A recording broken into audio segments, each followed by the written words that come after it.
कृपा सिंधु हरि।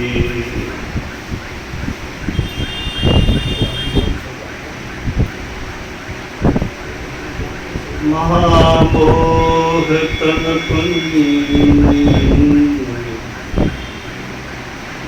जासु वचन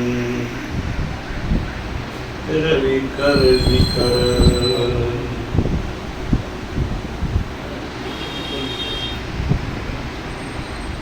धन्य धन्य सतगुरु सुखद महिमा कही न जाए। जो कुछ कहूँ तुम्हारी कृपा मौत कछु न बसाए।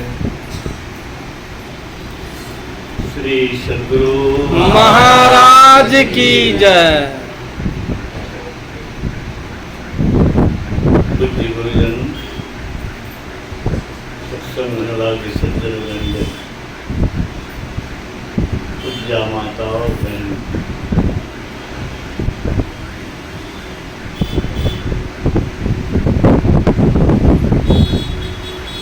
निष्ठावान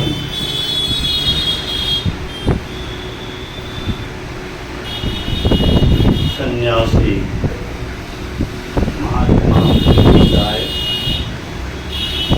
और जिस तरह से गुरु महाराज के निर्देश का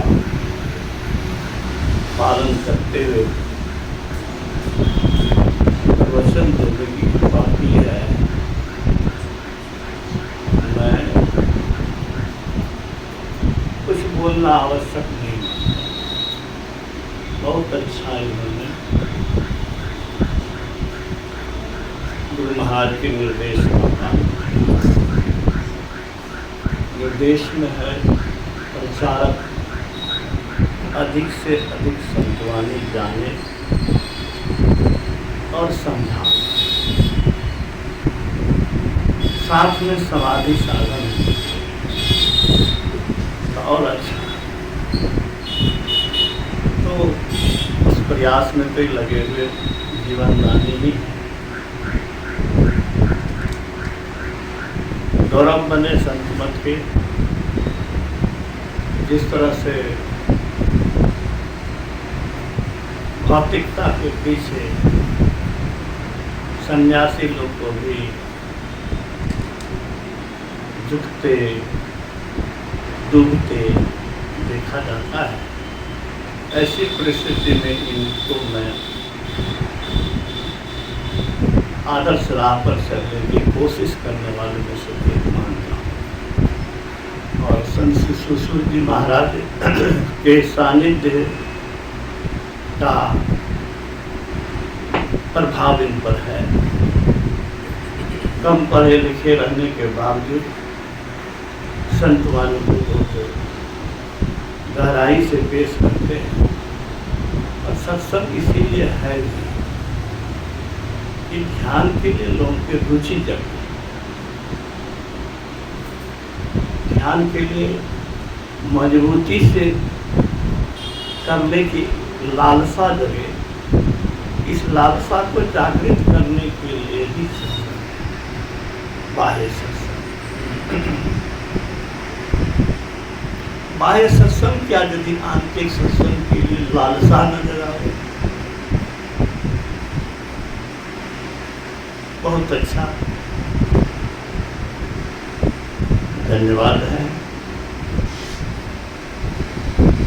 झूलन के अवसर पर यह सत्संग है। मैं समझता हूँ कि झूलन, झूला, कृष्ण राधा झूला, ये बाह्य चीज और निश्चय ही बाह्य पूजा में, बाह्य आडंबर में लोग बहुत वृंदावन बरसाने जो देखता हूँ सुनता हूँ। कृष्ण के बाह्य लीला का विशेष आकर्षण, लेकिन कृष्ण की याद में झूलन अगर है, कृष्ण के संदेश की याद न हो तो कृष्ण की याद क्या करना, तो फूला झूलने से क्या होगा। कृष्ण के गुरु महाराज ने कहा ना कि गुरु काले थे, गोरे थे, नाटे थे, ये वर्णन कोई वर्णन नहीं है। शरीर का, भौतिक लीला का वर्णन, इससे कोई लाभ नहीं। कृष्ण ने जो ज्ञान दिया, राम ने जो ज्ञान दिया, वही सब संत ने ज्ञान दिया। इसमें तो कोई भेद है नहीं। गुरु महाराज ने तो सिद्ध कर दिया कि सब संतों का मत एक ही है, उपनिषद काल से लेकर के अद्यतन। तो क्या है संत मत, क्या है सनातन धर्म, क्या है सनातन को पाना,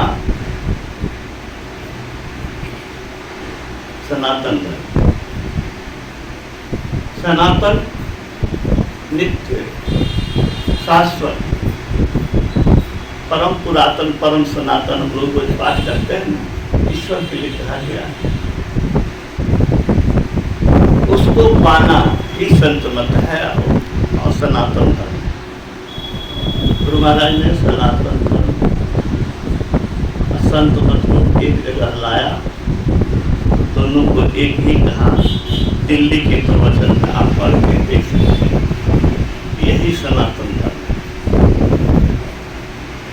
तो क्या उपदेश है? भगवान कृष्ण हो, भगवान राम हो, सब सनातन को पाने का, आत्मा को पाने का कहिए, परमात्मा को पाने का कहिए, सारे दुखों से छूट जाना कहिए, माया से छूट जाना कहिए, बंधन से छूट जाना कहिए, छल छल से भरे इस संसार की छटपटाहट से छुट्टी कह लीजिए, यही सनातन। हम लोग सुनते रहते हैं कि सुर दुर्लभ सब ग्रंथ ही गावा। मेरे मन में आया कि देवता से दुर्लभ शरीर है, देवता के बराबर भी नहीं बन के जाए, तो ये तो डूब मरने की बात है, चुल्लू भरना धिक्कार है। देवता की शक्ति आई है क्या? मन में होता है सुर का। सुर दुर्लभ शरीर पाया, लेकिन सुर भी नहीं बन सका। असुर प्रवृत्ति अंदर में जाके रह गई, विकार है इस जीवन। कम से कम ग्लानि तो महसूस करिए, करना चाहिए, हम भी कर रहे हैं।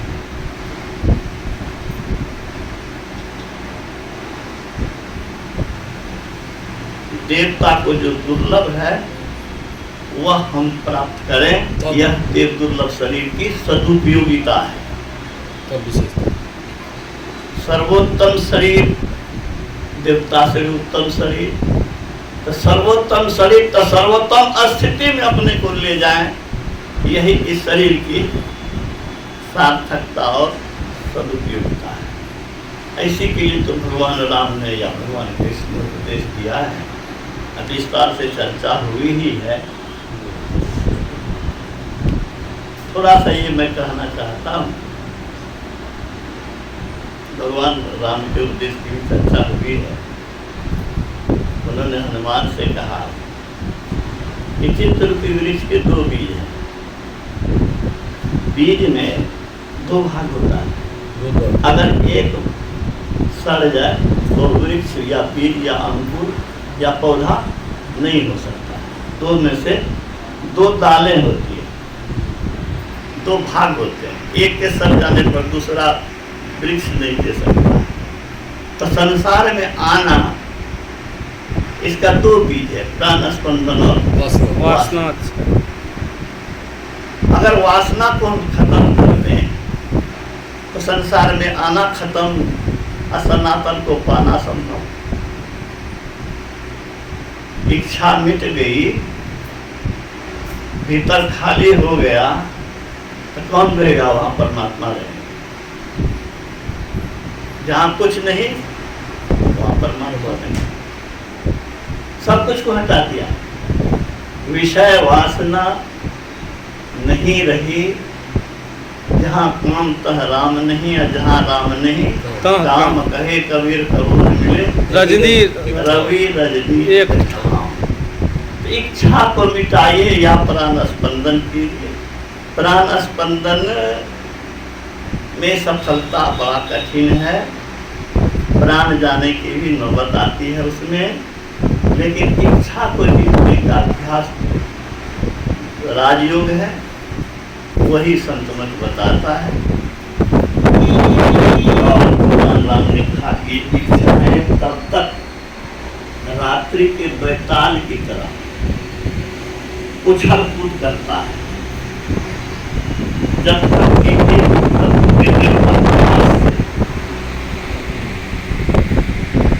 मन को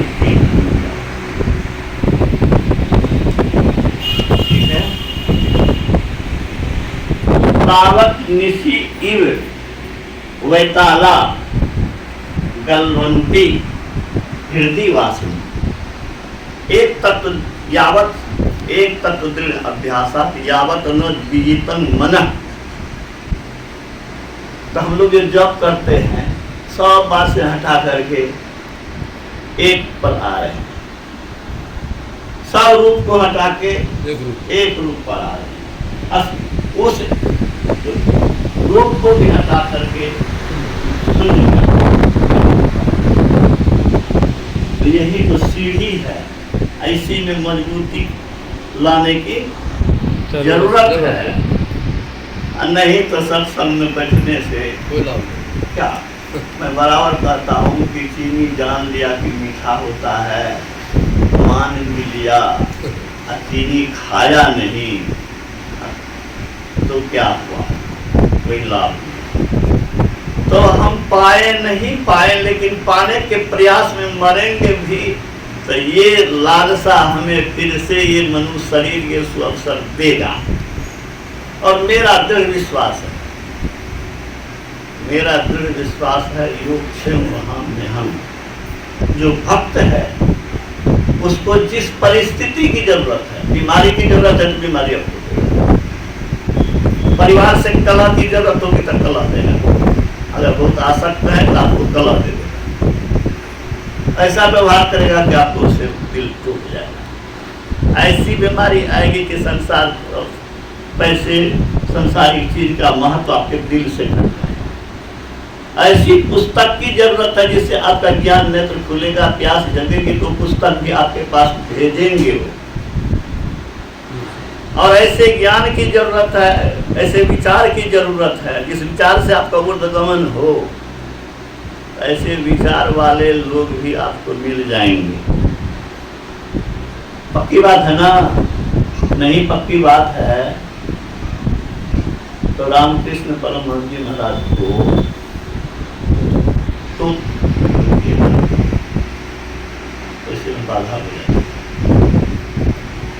रामकृष्ण परमहंस जी महाराज माँ काली को तो बुला के खिलाते थे ना, उनसे बात करते थे ना, लेकिन शून्य में गए बिना मोक्ष नहीं, कल्याण नहीं, तो तोतापुरी को भेज दिया ना, तोतापुरी आ गए ना। आपको जिस चीज की आवश्यकता होगी, अगर लगन है पक्की, ठीक है, लगन अगर पक्की है, प्यास अगर पक्की है, प्रयत्न अगर ईमानदारी से कर रहे हैं, तो सारी व्यवस्था हमारी अदृश्य शक्ति करती है। ये मैंने अमृत चिंतन तृतीय भाग में विस्तार से लिखा है, जो कि प्रकाशित होने वाला है। समय अधिक हो गया है। मैं इतना ही कहता हूँ कि अपने लगन को बढ़ाइए, ग्लानि महसूस करिए कि किस लिए मिला शरीर, कर क्या रहे। ये मन से युद्ध करना पड़ेगा, मन के साथ हठ करना पड़ेगा। हठ योग नहीं है, लेकिन मन के साथ हठ करना होगा। क्या हठ करना होगा? हम बैठेंगे 1 घंटा, तुमको जहाँ जाना है यहाँ जाना है जाओ। हम भजन गाएंगे, हम वही दे दो भक्ति दाना भी गाएंगे, तुमको जहाँ जाना है जाओ, चले जाते हो। हम जय जयती सतगुरु गाएंगे, इसी तरह से प्रार्थना गाएंगे, जप करेंगे, ध्यान करेंगे, हठ करेंगे। जब इसी से मेरा अंग बनेगा तो यही करेंगे। तो कृष्ण के उपदेश को जीवन में उतारना ही, कृष्ण को याद करना है। बोलन तो बोला है, बाबा सुना रहे थे, मैं सुन रहा था। इस बहुत सी आपदाएं पांडवों की टली, लेकिन सारी आपदाएं नहीं समाप्त हुई। और संसार से होने वाली छटपटाहट से छुट्टी बगैर उस एक तत्व के अभ्यास से जब तक मन पर विजय न पाएंगे, तब तक हमारा काम, लक्ष्य, उद्देश्य पूरा होने वाला नहीं है। और बड़ा अच्छा स्वामी रामदेव ने कहा, छोटे उद्देश्य के लिए जीना मानव शरीर का अपमान है, तिरस्कार है।